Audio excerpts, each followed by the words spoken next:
Javier Torres no era un simple mecánico.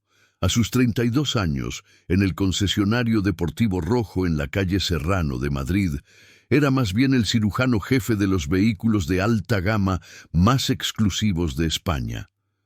Poseía una licenciatura en Ingeniería Mecánica, culminada con honores en la Politécnica, pero su verdadera maestría residía en sus manos, capaces de detectar desarmonías que la tecnología más avanzada era incapaz de registrar. Trabajaba en un santuario del lujo, con pisos de mármol de Carrara y ventanales que proyectaban las carrocerías rojas como si fueran rubíes gigantes. Su vida, en contraste, era de una sencillez espartana, residiendo en Usera, un barrio obrero, donde vivía solo y se dedicaba a su pasión. Este jueves de septiembre, Javier estaba entregado a un trabajo que lo incomodaba. Había dedicado 3 horas a un mantenimiento extraordinario del superdeportivo de lujo de la clienta más VIP de la casa, Elena Gálvez. Elena Gálvez, de 37 años, era la personificación del poder y la sofisticación. Heredera de un coloso inmobiliario valorado en 200 millones de euros, su presencia en cualquier evento benéfico o en las revistas del corazón era Vox Populi. Su coche, el deportivo de alta gama rojo cereza, estaba en el box porque el mecánico anterior, un joven recién llegado, había notado unas vibraciones extrañas. Javier había revisado todo: el motor V8, la transmisión de 7 velocidades, el sistema de frenado carbocerámico. Todo estaba técnicamente impecable. Sin embargo, Javier sentía una punzada de alerta en el estómago. No era solo la experiencia, era algo más profundo, una conexión inexplicable con la máquina. Percibía un olor tenue, casi imperceptible, a cableado levemente recalentado, y una señal sutil de manipulación en la cubierta del compartimento que alojaba la centralita electrónica, el cerebro del coche. Intentó autoconvencerse de que era la fatiga de sus 14 años de oficio, pero el instinto, esa voz interior que lo había salvado de averías catastróficas en más de 20 ocasiones a lo largo de su carrera, le gritaba que el coche era una trampa. Javier decidió, con el pulso acelerado, hacer una inspección extraoficial, una revisión exhaustiva que iría más allá de lo estipulado por el manual del fabricante, sabiendo que su acción, bajo la estricta normativa de seguridad de vehículos en España, era vital. Sin embargo, en ese preciso momento su director, Ramón Sierra, un hombre de corbatas de seda y muy poca paciencia, irrumpió en el taller. Ramón, con su habitual tono cortante, le recordó que Elena Gálvez, la clienta más importante de la concesionaria, había llamado para avisar que recogería su deportivo antes de las 19:30. La señorita Gálvez no puede esperar, Javier, no por una sensación tuya.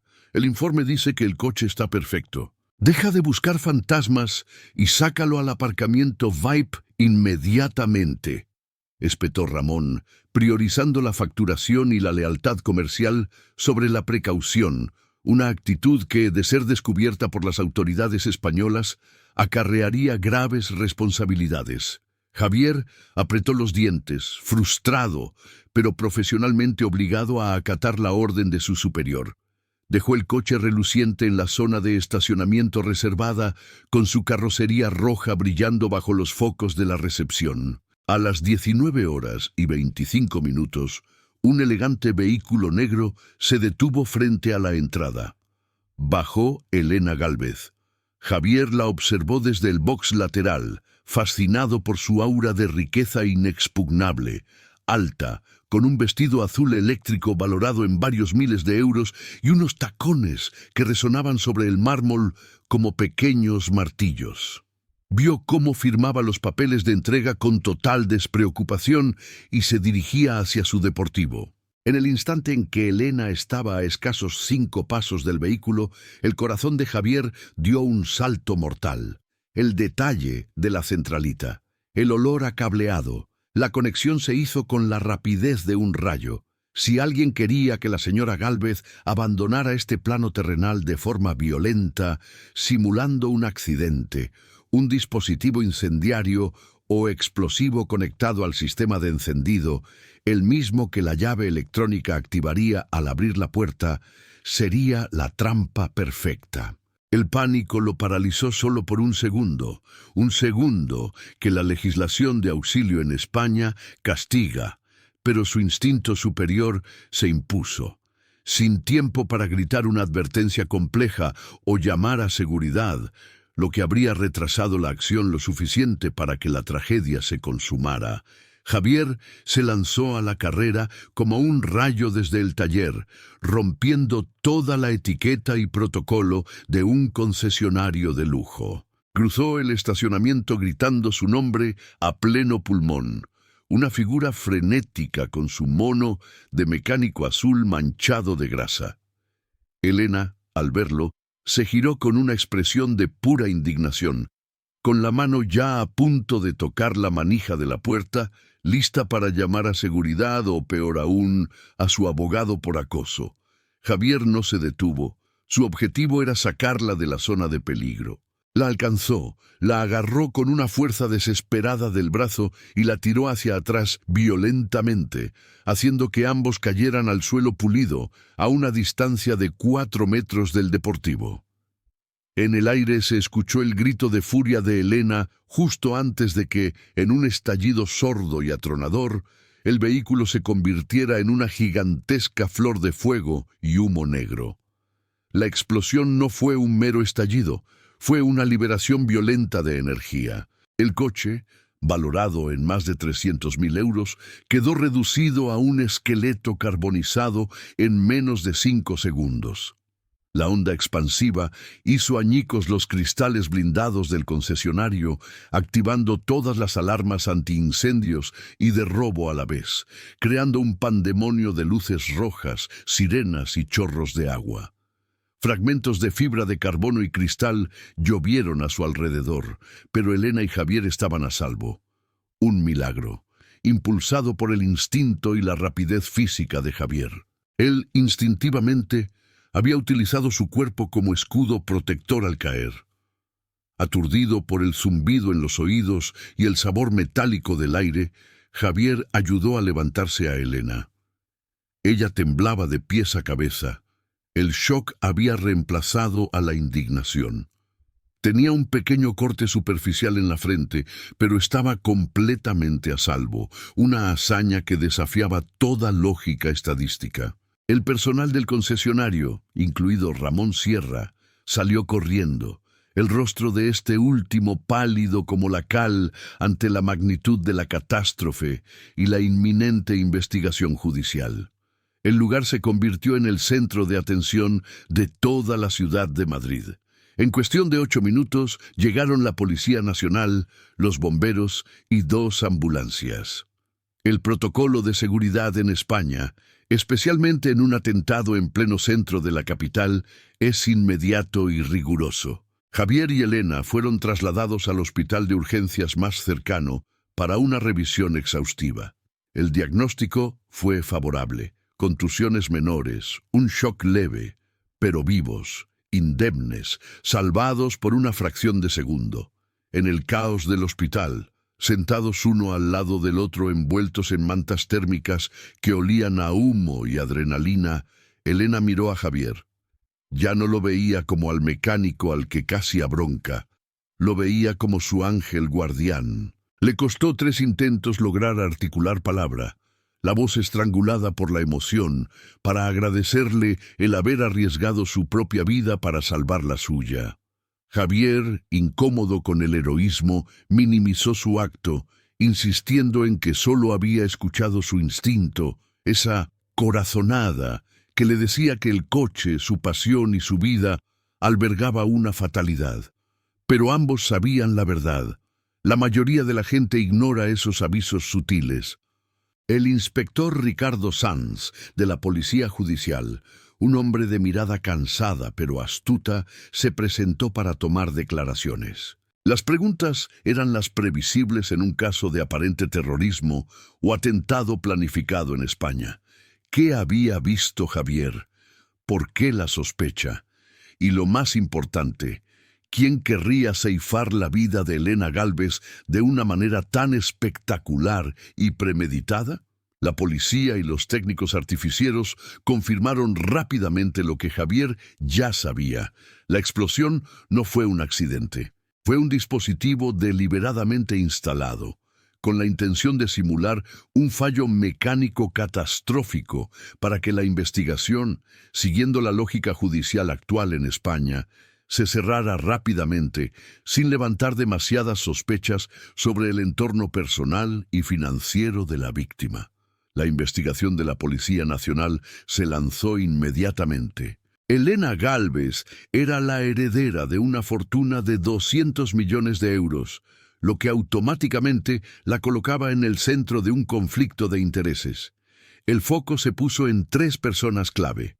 Primero, su hermano, Álvaro Gálvez, de 41 años, con una vida de dispendio y un resentimiento profundo por vivir a la sombra del éxito y la herencia de Elena.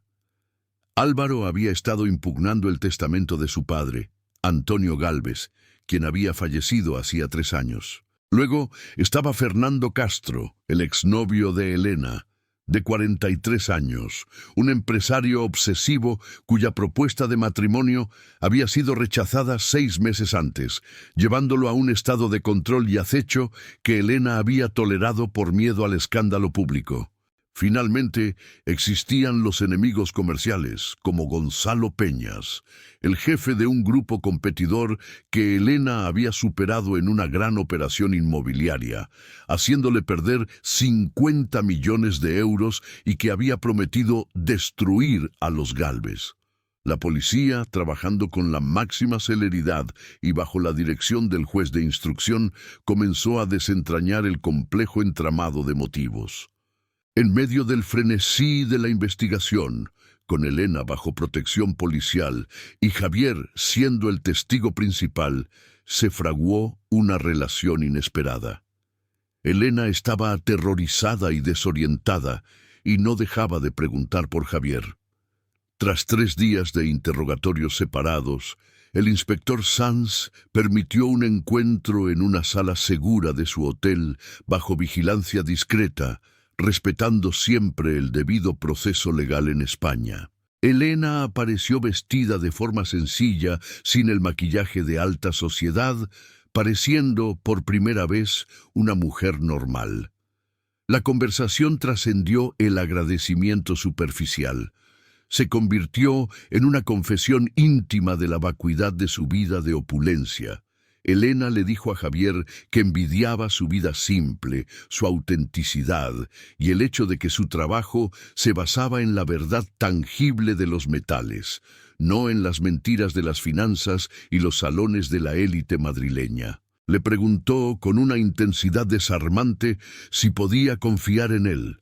Javier, el mecánico de Usera, no supo responder con palabras elegantes, solo con la verdad. Ya le he demostrado que puede confiar en mí. Me he lanzado sobre un coche que iba a estallar. He actuado por instinto. Eso es más que cualquier contrato o promesa que pueda darle. Esa respuesta milagrosa, nacida del instinto puro, eliminó la desconfianza que había rodeado la vida de Elena desde que su padre falleció. La conexión entre la heredera y el mecánico, forjada en el fuego y el miedo, era real. Las investigaciones, dirigidas por el inspector Sanz, comenzaron a dar resultados positivos.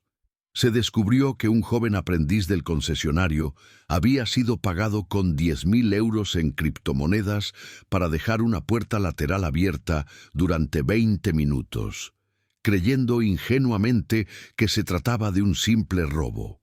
El método del contacto era profesional, encriptado, diseñado para eludir el control policial. Sin embargo, fue la insistencia de Javier, su capacidad para ver más allá de la superficie técnica, lo que propició el verdadero avance. Una noche, durante otra visita al hotel de seguridad, Javier le planteó a Elena la pregunta crucial. Y si el objetivo no era solo acabar con su vida, sino hacer que pareciera un accidente para evitar cualquier tipo de autopsia exhaustiva y cerrar la herencia rápidamente. Esta pregunta, un relámpago de intuición, hizo que Elena recordara. La partida de su padre, Antonio Gálvez, hacía 3 años, había sido catalogada como un infarto repentino. Algo extrañamente conveniente, justo antes de modificar el testamento a favor de Elena. Siguiendo el protocolo legal español, Elena aceptó la sugerencia milagrosa de Javier, solicitar la exhumación del cuerpo de su padre. Este acto, más allá del dolor, fue el primer paso hacia la justicia y la verdad, confirmando la validez del instinto de Javier y preparando el terreno para una revelación que sacudiría los cimientos del Imperio Gálvez. La decisión de solicitar la exhumación del cuerpo de Antonio Gálvez, el padre de Elena, se convirtió en el punto de inflexión milagroso de toda la investigación. Elena, bajo la influencia serena y lógica de Javier Torres, había encontrado una claridad que sus propios abogados, obnubilados por la complejidad de la gestión de una herencia de 200 millones de euros, no habían podido ofrecerle. La propuesta de Javier de que el intento de destrucción del coche en la calle Serrano podría no haber sido un acto aislado, sino la culminación de un plan mucho más amplio y antiguo, resonó con una verdad escalofriante. El inspector Ricardo Sanz, aunque inicialmente escéptico ante la sugerencia de un simple mecánico, no pudo ignorar la intuición que había salvado milagrosamente la vida de Elena en el concesionario deportivo rojo. Con la debida orden judicial de un juez de instrucción de Madrid, que sopesó la evidencia del intento de ceifar la vida de Elena y la circunstancia conveniente de la partida del patriarca, se procedió a la exhumación. 2 semanas después, la espera fue una prueba de fuego para Elena. Estaba alojada en un hotel de máxima seguridad en Barcelona, una ciudad alejada del epicentro del escándalo mediático de la capital. Javier, haciendo malabares con sus turnos en el taller de Usera, se las arreglaba para visitarla cada 2 días, no como su protector físico, sino como su ancla emocional. Sus conversaciones eran la única normalidad en la vida de Elena. Hablaban de todo menos de los 200 millones de euros o de la prensa. Javier le contaba detalles de su trabajo, de cómo había conseguido reactivar el motor averiado de un clásico con una pieza casi imposible de encontrar, demostrando que su felicidad estaba en resolver problemas concretos. Elena, a cambio, compartía con él los planos de los nuevos proyectos urbanísticos en Valencia, no por su valor económico, sino por su diseño arquitectónico y su potencial para mejorar la vida de los ciudadanos, reconectándose con una pasión genuina que el mundo de la alta sociedad le había arrebatado. El día que llegaron los resultados forenses fue una mañana brumosa en Barcelona. El inspector Sanz se presentó en persona en el hotel, su rostro grave y profesional. Elena, aferrada a la mano de Javier bajo la mesa, supo la verdad antes de que él hablara.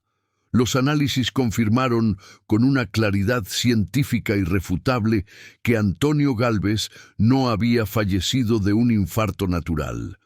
Había sido envenenado de forma prolongada con una sustancia, probablemente digoxina o digital, que imita perfectamente los síntomas de un fallo cardíaco, lo que, en términos forenses, garantizaba una investigación superficial y un certificado de partida natural. La revelación fue un impacto asombroso, pero extrañamente positivo para Elena. El dolor por la pérdida de su padre se mitigó con la certeza de que su instinto, guiado por Javier, había desenmascarado una verdad crucial. La justicia no solo sería por su propia supervivencia, sino por la memoria de su padre. La maquinaria de la Policía Judicial y de la Guardia Civil se puso en marcha con una eficacia digna de elogio. El objetivo era claro. La persona que planeó el envenenamiento del padre era, con una probabilidad cercana al 100%, la misma que intentó anular a la hija. Las pruebas apuntaban inevitablemente a Álvaro Gálvez, el hermano. El móvil era prístino, codicia. La partida de Antonio era el primer paso para desheredar a Elena. El intento de ceifarla era el segundo, garantizándole los 200 millones de euros. Álvaro, al ser citado nuevamente a la comisaría de Madrid, se encontró rodeado por un círculo de evidencias irrefutables. Las grabaciones de sus llamadas telefónicas, recuperadas por orden judicial, mostraron contactos sospechosos en los 6 meses anteriores al atentado y su coartada para el día de la explosión era más débil que nunca. El plot twist de la historia se reveló durante el interrogatorio de Álvaro por parte del inspector Sanz. Puesto contra la pared con la evidencia de la digital en el cuerpo de su padre y la sofisticación del artefacto explosivo, Álvaro, un hombre que siempre había basado su fuerza en la intimidación económica, se derrumbó. Pero su confesión trajo consigo una revelación aún más impactante. No había actuado solo. El cómplice clave era Fernando Castro, el exnovio de Elena. La traición de Fernando era doblemente amarga. No solo había intentado anular a Elena, sino que su propuesta de matrimonio no había sido un gesto de amor, sino una estrategia metódica diseñada por él y Álvaro para acelerar el control sobre los bienes de Elena. Cuando Elena había rechazado su mano 6 meses antes, el plan simplemente había pivotado de un matrimonio con desenlace funesto a un acto violento y repentino. Álvaro confesó los detalles del plan macabro. Él había gestionado la logística del envenenamiento del padre a través de un contacto farmacéutico. Luego, junto a Fernando, habían contratado a un experto en electrónica de coches de lujo, utilizando el pago en criptomonedas y mensajes encriptados que la policía, con una habilidad digna de aplauso, logró descifrar.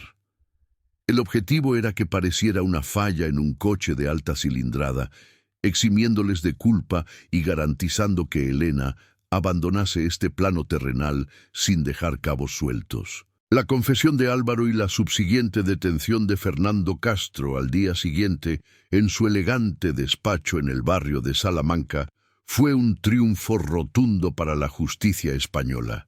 Ambos fueron acusados de doble delito de atentado contra la integridad física, uno consumado y otro en grado de tentativa, con la agravante de alevosía, que en España implica la pena de prisión permanente revisable.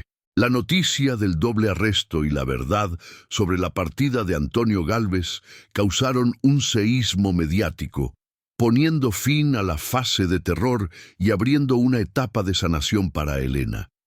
Para Javier, la noticia de los arrestos fue una confirmación milagrosa de su valía y su intuición.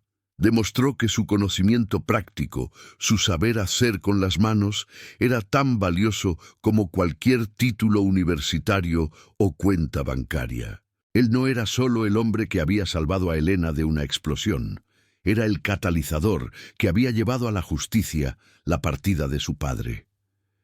Este éxito rotundo y positivo solidificó algo más que la confianza entre ellos. Elena regresó a Madrid, pero no a su mansión en Pozuelo de Alarcón, ahora marcada por los fantasmas y la traición. Se instaló en un lujoso, pero sencillo, apartamento en el centro, cerca del Parque del Retiro. A partir de ese momento, la relación con Javier floreció lejos de las salas de interrogatorio y las mantas térmicas. La conexión entre Elena y Javier era un milagro de opuestos. Elena tenía acceso a yates en la Costa del Sol y cenas de 1.000 euros. Javier comía bocadillos en el taller y jugaba al fútbol con sus amigos en Vallecas. Sus mundos eran polos geográficos y socioeconómicos distantes. Sin embargo, en el terror compartido y en la lucha por la verdad, habían descubierto una sincronía perfecta. Elena valoraba la honestidad brutal y sin filtros de Javier. Él admiraba la resiliencia y la inteligencia empresarial de ella. En una ocasión, Elena lo invitó a una gala benéfica en el Palacio de Cibeles. Javier se sintió completamente fuera de lugar con su traje alquilado, incómodo entre empresarios y aristócratas. Se sentía un impostor, temiendo que Elena, una vez que el shock se disipara, se diera cuenta de que eran demasiado diferentes. Pero fue en esa misma gala donde ocurrió un acontecimiento decisivo. Una prima lejana de Elena, una mujer de rancio abolengo y pocas palabras, se acercó a Elena y le dijo, con un tono condescendiente, que estaba confundiendo gratitud con afecto, y que ese mecánico solo podía estar interesado en el dinero de la herencia. 200 millones de euros es una cantidad demasiado tentadora. Elena, que hasta ese momento había mantenido la calma a pesar de las miradas de juicio, se transformó. Se dirigió a su prima con una firmeza que sorprendió a todos los presentes y dijo con voz clara y resonante: Javier me salvó la vida arriesgando la suya, sin preguntar cuánto valía mi coche o cuánto dinero tenía. Es la única persona genuina que he conocido en 37 años. Mi hermano, el que comparte su clase social, intentó que yo falleciera. Javier me trajo la justicia para mi padre. Si alguien aquí es un interesado, no es él. Este acto de lealtad y defensa pública fue un hito en su relación, eliminando las dudas externas y fortaleciendo su lazo. A pesar de la defensa de Elena, las inseguridades de Javier persistían. Una noche, mientras compartían una botella de vino en el ático de Elena con vistas a la puerta de Alcalá, Javier le confesó sus miedos. Le dijo que quizás la diferencia de sus vidas, de sus hábitos, era insalvable. Yo amo ensuciarme las manos con aceite. Tú negocias contratos de 50 millones de euros. Lo nuestro es un espejismo creado por el miedo, susurró Javier, con el corazón encogido. Elena, en lugar de discutir, hizo algo extraordinario. Se acercó a él, le tomó el rostro entre las manos y lo besó.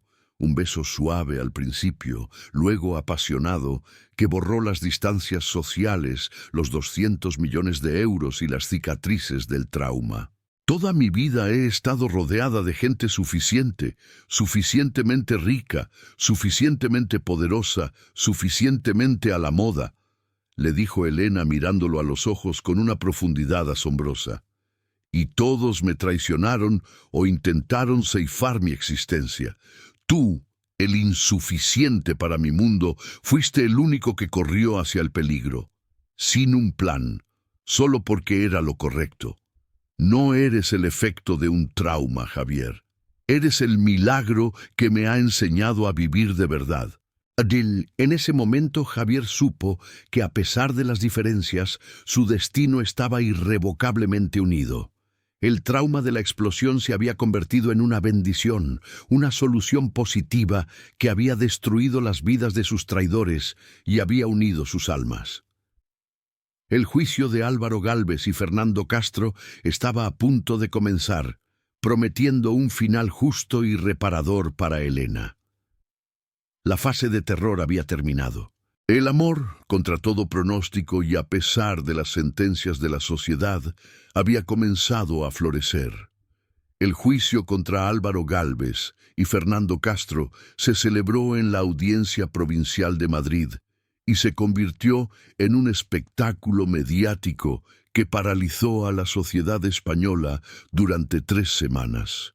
No era solo un caso de intento de ceifar la vida de una heredera, era la prueba fehaciente de la traición familiar y la codicia desmedida.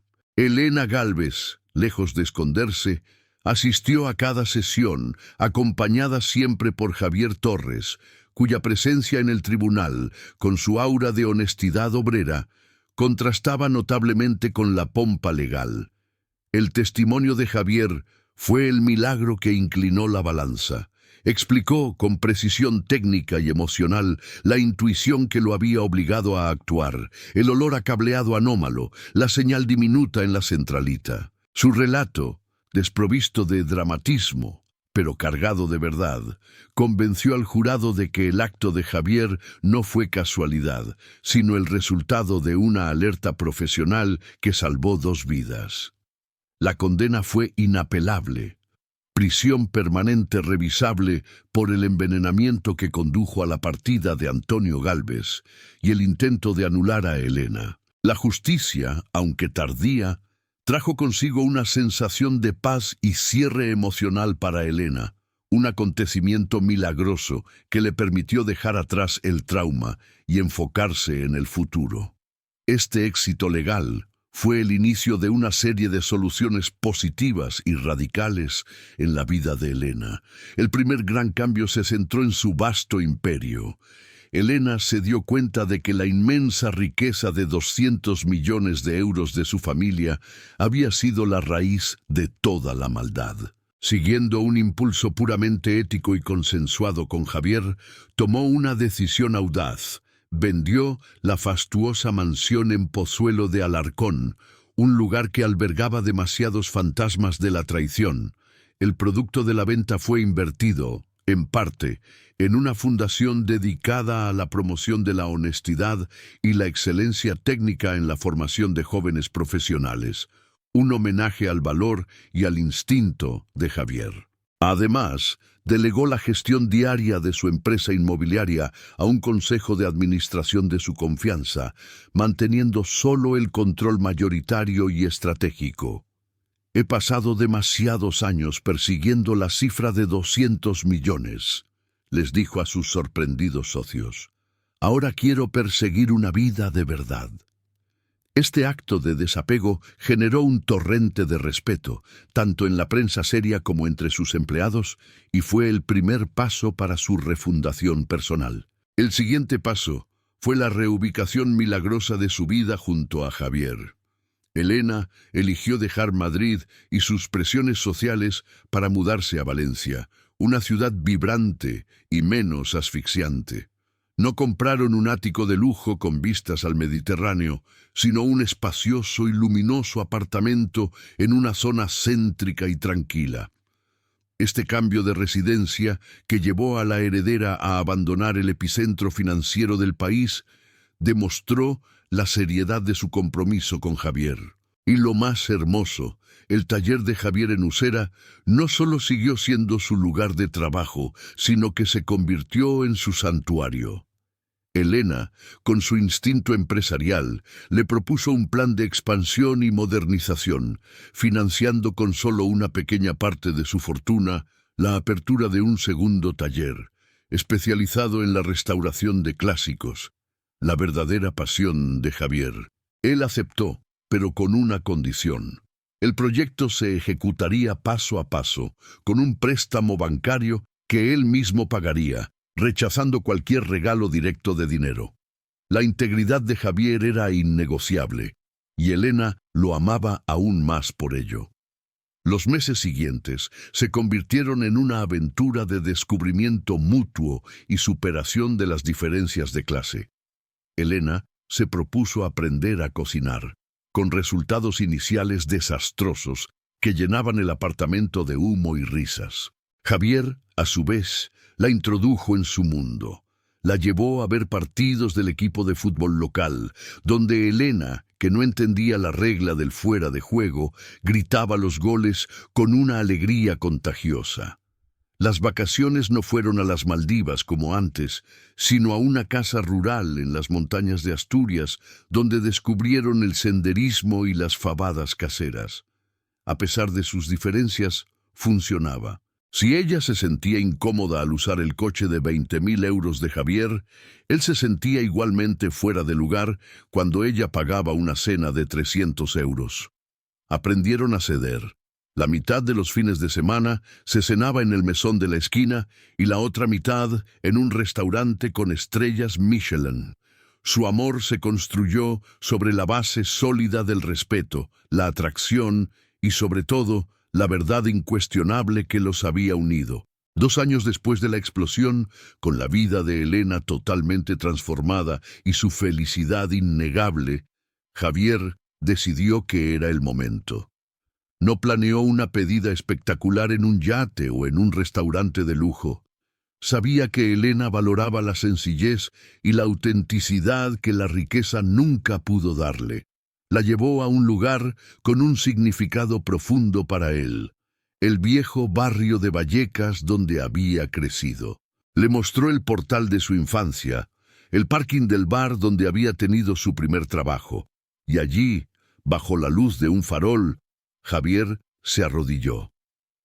No usó un diamante del tamaño de un caramelo. En su lugar, le ofreció un anillo simple, forjado en oro blanco, que había pagado con los ahorros de 6 meses de su trabajo. Elena, no puedo imaginar el resto de mi vida sin ti, no por quién eres, sino por la mujer valiente que eres. ¿Te casarías conmigo?, le preguntó. Elena rompió a llorar de pura alegría. Lo besó una y otra vez diciendo sí más de 10 veces. Fue una solución romántica y milagrosa a su dilema de clases. La boda, 6 meses después, fue el antídoto final al lujo vacío de su pasado. Se casaron en una ermita humilde en la campiña de Toledo con solo 50 invitados, los amigos y familiares verdaderos. Elena llevaba un vestido elegante, pero no ostentoso. Javier, un traje clásico que le sentaba impecable. Durante sus votos, la emoción era palpable. Javier prometió protegerla siempre, recordando aquel día en el aparcamiento. Elena prometió amarlo por su corazón, no por su bolsillo. La celebración fue en un patio andaluz, con paella tradicional y un buen cava español, donde los amigos mecánicos de Javier bailaron junto a los pocos socios de Elena que habían demostrado ser leales. Fue, en palabras de Elena, la boda más real y feliz que nunca pude haber imaginado. Javier nunca abandonó su oficio. Él plantó un huerto con resultados sorprendentemente buenos. Ella adoptó a un perro callejero, un acto que habría sido impensable para la Elena de hace 3 años.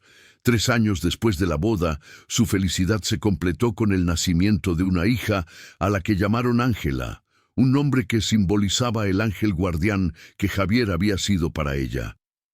Cada año, el día de la explosión, la familia hacía un ritual. Visitaban el concesionario deportivo rojo, ya completamente reconstruido. Javier contaba la historia a los nuevos aprendices, no para alardear, sino para impartir una lección de vida fundamental. Confía en tu instinto, siempre, aunque todos te digan que estás exagerando. Y Elena, mirando a su esposo, recordaba el momento exacto en que lo vio correr hacia ella gritando: el hombre en overol azul que le había salvado la vida y, más importante aún, le había regalado una vida plena. Un día, Ángela, con la lógica de sus 7 años, preguntó cómo se habían conocido sus padres, la rica heredera y el mecánico. Elena y Javier se miraron, sonrieron y le contaron la increíble historia de la intuición, el rescate y la explosión. La niña, tras reflexionar un momento, declaró con inocencia: «Menos mal que el coche explotó, papá, si no, yo no habría nacido». Javier rió, abrazando a su esposa. Tenía razón. A veces, los momentos de mayor terror se transforman, por un milagro de valentía y destino, en el comienzo de la felicidad más profunda e inesperada. Javier Torres, el mecánico de Usera, y Elena Gálvez, la heredera de 200 millones de euros, demostraron que el amor verdadero no conoce barreras de clase, fortuna o procedencia.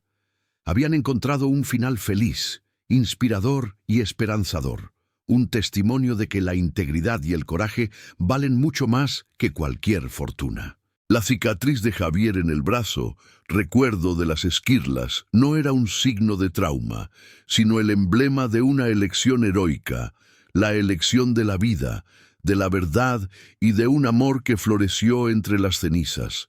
Se sentaron en el jardín de su casa en Las Rosas, bajo el cielo estrellado, escuchando el silencio de la noche y el suave respirar de su hija.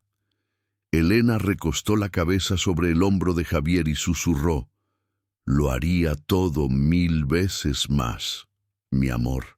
Correr hacia el peligro fue la decisión más fácil de mi vida, porque me diste la razón para vivirla. Y en el hogar del mecánico, el corazón de la heredera encontró, por fin, su verdadero y eterno refugio. Muchísimas gracias por haberte quedado hasta el final de esta historia. Si te ha gustado, no olvides suscribirte al canal y dejarnos un me gusta. Es la mejor forma de ayudarnos a seguir creciendo. Además, déjanos un comentario contándonos desde qué ciudad nos has visto. Nos encanta leer dónde llegan nuestras historias. Un saludo muy fuerte y nos vemos en el próximo video.